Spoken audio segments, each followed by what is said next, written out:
Moi, je me suis là pour vous parler du projet DEPIST, pour dépistage des pathologies induites souvent par le tabac, qui est un projet qui est co-porté par la Coréade et l'Université de Bordeaux avec le service de soutien méthodologique et d'innovation en prévention de l'Université de Bordeaux, mais aussi le département de médecine générale. C'est un projet qui est financé donc par l'ARS Nouvelle-Aquitaine sous le Fonds de lutte contre les addictions et également par l'Institut national du cancer. Alors, le constat du... Ah, changer de slide. Le projet, donc, il part du contexte qu'on connaît un peu tous, mais qui est essentiel de rappeler, parce qu'il y a trois éléments de contexte qui vont s'entremêler et qui ont fait naître le projet des pistes. Le premier, c'est que le tabac, c'est le premier facteur de morbimortalité dans les pays industrialisés. On a aussi, il y a 75 000 décès par an liés au tabagisme. Le tabac, il va tuer à peu près un fumeur sur deux hein, d'une maladie liée à son tabagisme, ce qui en fait que c'est le premier facteur de risque évitable des cancers et des maladies cardiovasculaires.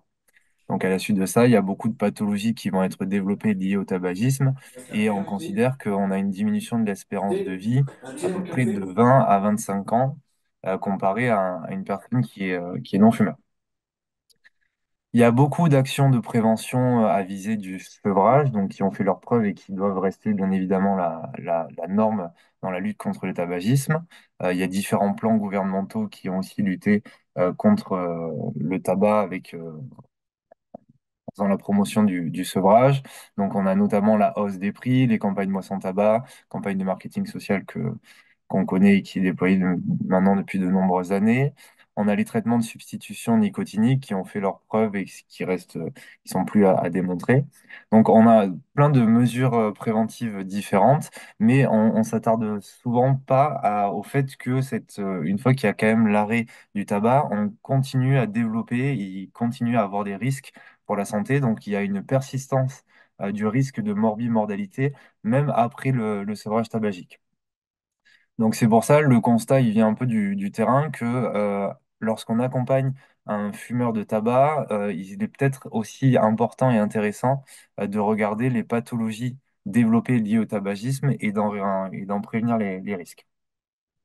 Donc pour ça, on a proposé un programme de dépistage qui s'appelle donc le programme de dépistage DEPIST.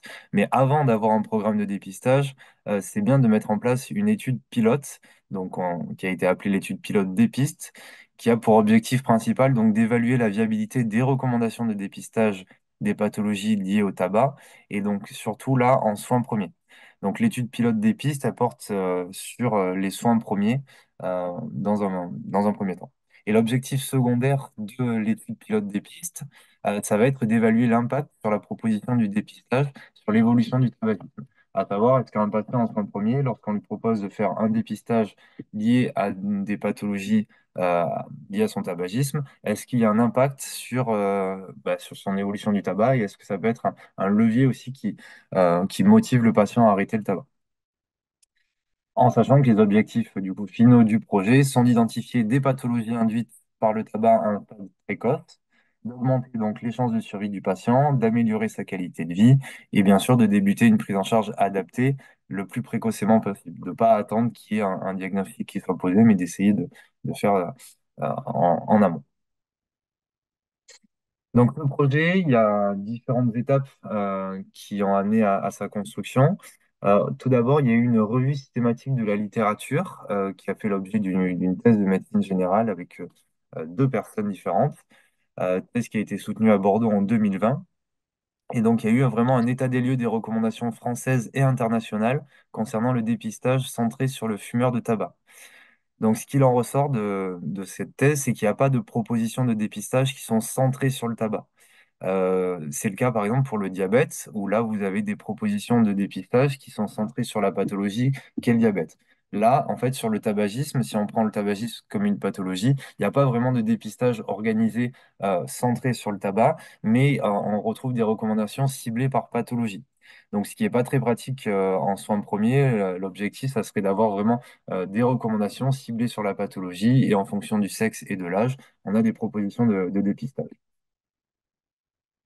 L'état des lieux, il a montré qu'il y avait des recommandations donc, qui étaient dispersées, que parfois il y avait une absence de consensus clair concernant les examens de dépistage à proposer en fonction de la pathologie à dépister, et qu'il n'y avait vraiment aucune stratégie qui facilitait le dépistage précoce en soins premiers.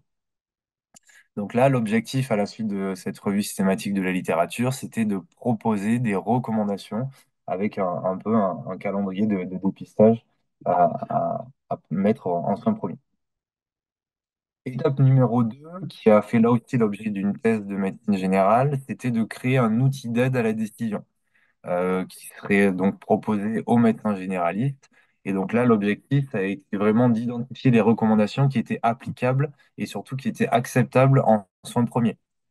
Donc pour ça, il y a eu deux phases. Il y a eu un consensus de médecins généralistes par une méthode Delphi, qui est une méthode de recherche qualitative qui se fait par vote et tour de table. En fonction d'un score, du coup, on accepte la recommandation ou non.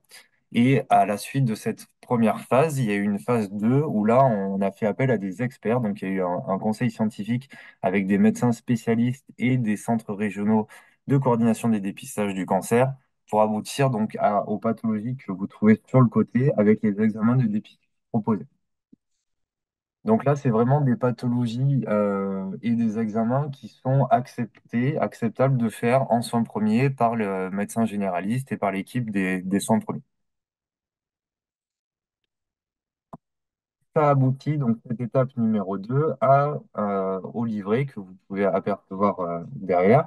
Donc là, l'idée étant, quand le médecin généraliste il reçoit un patient, en fonction du sexe et de l'âge, il peut se référer sur l'outil à un tableau qui lui propose les pathologies à dépister, le type d'examen et également un arbre décisionnel. Donc là, si on prend l'exemple d'une femme de 45 à 50 ans, on voit qu'il y a 5 pathologies à dépister. Ça nous propose l'examen de dépistage et surtout, ça nous propose un arbre décisionnel pour se référer, pour savoir est-ce qu'on va jusqu'au bout, ou est-ce que ça a déjà été fait ou pas ce dépistage. Donc, c'est vraiment un outil d'aide à la décision qui sert à accompagner le médecin généraliste dans le dépistage des pathologies. À savoir que cet outil-là, il a également fait l'objet d'une thèse, donc il va être soutenu là en février, donc dans quelques semaines, par Mathilde Trouvé, qui va soutenir sa thèse et qui a étudié la faisabilité de l'outil auprès de certains médecins généralistes. Enfin, dernière étape, donc là, qui a été vraiment portée et accompagnée par le service de prévention du CHU de Bordeaux, qui consiste à un double jeu, donc déploiement de l'intervention sur le terrain. Donc là, l'objectif était de recruter une trentaine sur le protocole, c'est de recruter une trentaine de médecins généralistes qui sont investigateurs, donc c'est-à-dire à qui on a envoyé, qui ont accepté de faire partie de la recherche, à qui on a envoyé l'outil d'aide à la décision qui a été construite. Et l'objectif chez ces médecins-là, c'était lors des consultations donc, de routine, lorsqu'ils savent que leur patient est fumeur en fonction des critères d'éligibilité des patients, donc fumeur actif depuis plus de 40 ans, de leur proposer, en se référant au petit carnet, à l'outil d'aide à la décision, les examens de dépistage. En parallèle, ils devaient noter sur leur logiciel métier donc le nombre et le type de dépistage qui était recommandé et le nombre et type de dépistage qui leur avait prescrit. Le temps passe et lors des consultations suivantes, donc qui ne sont pas des consultations spécifiques au suivi des dépistages, mais lorsque le patient vient pour le renouvellement de son traitement ou pour une autre région, là, le médecin généraliste fait le recueil et regarde combien d'examens de dépistage ont été réalisés et s'il y a eu un impact sur le statut tabagique. Donc ça, on avait 6 mois, le médecin généraliste dans la recherche et au niveau du protocole, c'était 6 mois qui étaient prévus pour avoir ce recueil de données et cette proposition auprès des patients. Et donc, en parallèle, la fin 2023, début 2024, on a la recherche qui est en cours, où on a notamment l'attaché de recherche clinique qui va passer rencontrer les médecins généralistes investigateurs pour recueillir en fait les données. Donc, à savoir le nombre de dépistages prescrits et réalisés, et s'il y a une évolution sur le statut tabagique. Mais ce qui fait surtout la particularité en fait, de l'étude des pistes, c'est qu'en parallèle, il y a l'étude de viabilité avec les entretiens qualitatifs donc, qui sont en cours, qui sont presque terminés, où on a des entretiens qualitatifs pour la perception du programme qui ont été faits auprès des médecins généralistes, mais également auprès des patients. Donc comme ça va nous permettre vraiment de pouvoir adapter en fait ce processus-là et de pouvoir adapter éventuellement l'outil d'aide à la décision avant d'envisager un déploiement et de l'intégrer dans des outils pratiques terrain. Je vais vous faire quand même un petit focus sur l'étude de viabilité parce que c'est vraiment ce qui fait le cœur et ce qui fait la beauté du projet des pistes. Le but de l'étude de viabilité, c'est vraiment d'intégrer ce programme de dépistage dans un contexte de vie réelle. Donc pour ça, concrètement, c'est de savoir est-ce que le programme il est accessible, est-ce que les différentes parties prenantes, bah, elles arrivent à s'emparer du programme de dépistage. Est-ce qu'il est utile? Donc est-ce qu'il répond vraiment à un besoin? Est-ce qu'il est adapté? Est-ce que l'outil d'aide est adapté aux médecins généralistes? Est-ce qu'il faut le retoucher? Est-ce que c'est envisageable dans un contexte de soins premiers? Et surtout, est-ce que bah, l'outil finalement est pratique? Donc ça, toutes ces questions-là, on aura les réponses avec les entretiens qualitatifs qui sont en cours, donc qui vont concerner une quinzaine de médecins généralistes et pareil pour le nombre de patients. Donc, vous l'avez compris, hein, vraiment, le projet des pistes, en fait, c'est un mélange de besoins des soins premiers qui ont émergé, qui ont été confirmés par la littérature et qui ont été protocolisés donc, par un centre expert hein, qui est le service de soutien méthodologique et d'innovation et de prévention pour aboutir vraiment à un programme et à un projet probant. Donc, c'est la co-construction un peu des acteurs du terrain et de la recherche ben, qui vont aboutir, on espère, à des résultats plus que prometteurs. Et vraiment, l'objectif, c'était d'analyser les facteurs de viabilité d'implémentation du dépistage en soins primaires avec un objectif bah, potentiellement de généraliser ce programme-là pour faire en sorte que, bah, comme pour le diabète, que le tabagisme soit considéré comme le diabète, une pathologie pour laquelle on peut prévenir des complications et pour laquelle bah, on facilite en fait, ces programmes de dépistage avec des outils et vraiment aussi d'intégrer des recommandations qui ne sont pas forcément encore implémentées et validées dans le cadre français, comme le dépistage des cancers du poumon, et de regarder l'impact que ça a, le dépistage sur l'impact qu'a le dépistage sur l'arrêt du tabac. Donc, Anne-Laure Villemur, je suis ingénieure d'études donc, au sein du service de soutien méthodologique d'innovation en prévention.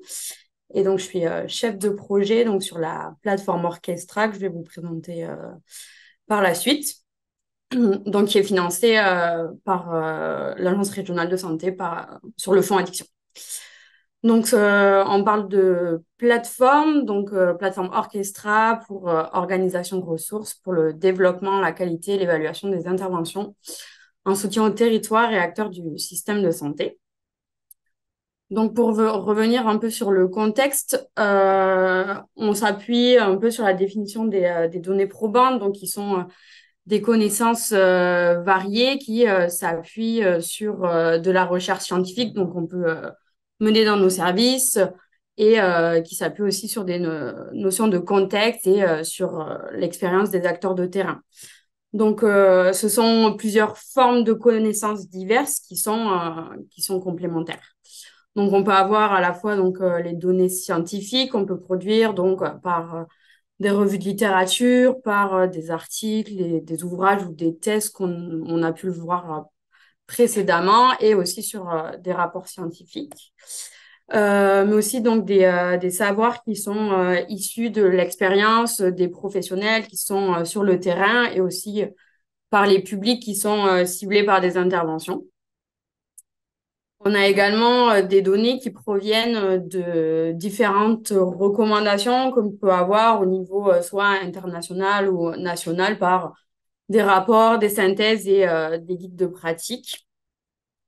Et aussi des données qui nous proviennent de différentes évaluations qu'on peut faire donc des projets, également par la capitalisation de plusieurs interventions qui ont les mêmes thématiques.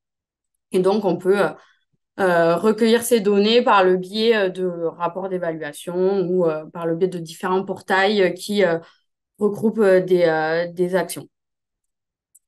Donc, on s'appuie sur une approche qui permet de regrouper donc, ces différents types de connaissances, mais qui permet d'avoir des données assez récentes et de bonne qualité pour répondre à des besoins de santé qu'on identifie dans des contextes spécifiques. Euh, cependant, bah, du coup, on a certaines limites finalement à l'utilisation de ces données dans la pratique. Ça peut être un manque de formation en fait à l'utilisation de ces données, soit dans la conception de projets ou dans leurs évaluations, des difficultés pour avoir accès à ces données. Il peut y avoir des difficultés avec la barrière de la langue, avec souvent des données scientifiques qui sont en anglais ou en langue étrangère, des accès aux bases de données qui sont pas faciles pour tous les acteurs et aussi bah, un manque de temps pour beaucoup d'acteurs pour aller identifier et sélectionner les données d'intérêt.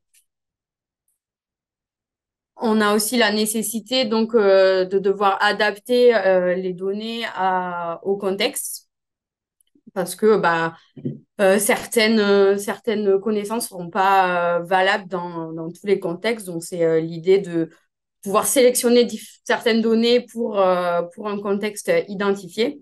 Et aussi, on n'a pas aujourd'hui un accès assez facile à l'expérience des acteurs de terrain qui n'ont pas toujours le temps bah, de pouvoir partager leur expérience ou le résultat de leurs interventions.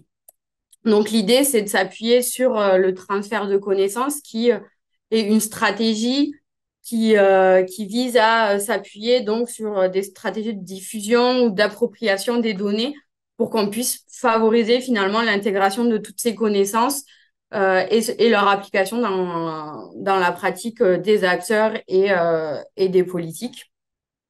Et c'est aussi l'idée de pouvoir favoriser bah, la mise en commun et le lien entre les différents acteurs du territoire sur bah, une thématique, donc ici les addictions, mais l'idée de réunir bah, à la fois les acteurs de terrain, les chercheurs et aussi les acteurs de la recherche.